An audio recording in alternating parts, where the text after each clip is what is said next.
بسم اللہ الرحمن الرحیم. میرا نام حاشر ریاض ہے. میں ایران کو اسلام آباد ایفیڈ کے سے فاؤنڈیشن لیول میں پڑھتا ہوں. السلام علیکم سب کو. آج میں نے جارج کافی کی متاثر کن how to learning anything the first 24 hour TEDx دیکھی. اس ٹاک میں بتایا گیا کہ ہم کس طرح بہت کم وقت میں نئی مہارتیں سیکھ سکتے ہیں.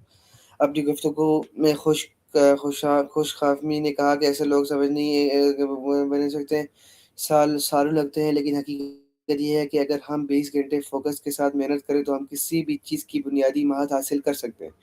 اس ٹیڈکس ٹاک کا ایک اہم سبق یہ ہے کہ سیکھنے کے عمل کو آسان بنانے کے لیے ہمیں اس چھوٹے چھوٹے حصوں میں تقسیم کرنا چاہیے.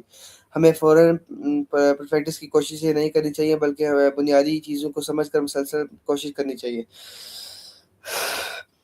جوش کافی نے یہ بھی بتایا کہ سیکھنے وقت ڈسٹریکشن سے بچنا بہت ضروری ہے. اگر ہم پوری توجہ کے ساتھ تھوڑی دیر بھی پریکٹس کریں تو وہ بغیر توجہ کے لمبے وقت کی محنت سے زیادہ فائدہ مند ہوتی ہے.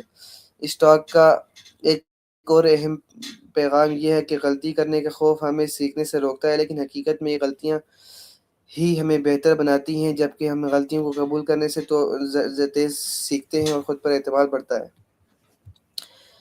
مجھے یہ بات بھی پسند آئی کہ خوش فہمی لوگوں اپنی زندگی ترغیب دیتی ہے، جیسے موسیقی، کوڈنگ، کھانا پکانا یا کوئی بھی ایسا کام جو ہمیشہ سے سیکھنا چاہتی ہیں. ان کا پیغام یہ ہے کہ کامل ہونے کی ضرورت نہیں، بس شروع کرنا ضروری ہے. میرا سب سے بڑا سبق یہ ہے کہ سیکھنا اتنا مشکل نہیں جتنا ہم سمجھتے ہیں. صرف 20 گھنٹے کی فوکس پریکٹس صرف اور مسلسل کوشش سے ہمیں نئی مہارتیں حاصل کر سکتی ہیں اور اپنی زندگی بہتر بنا سکتے ہیں. شکریہ. یہ تھی آج کی ہماری ٹیڈکس ٹاک جو بہت ہی انسپائرنگ تھی. 20 گھنٹے میں آپ کیا کیا سیکھ سکتے ہیں، آپ نئی اپنی زندگی میں روز نئی چیزیں سیکھیں. تو بات یہ ہے کہ سیکھیں اور غور سے سیکھیں. تو السلام علیکم پاکستان، زندہ باد.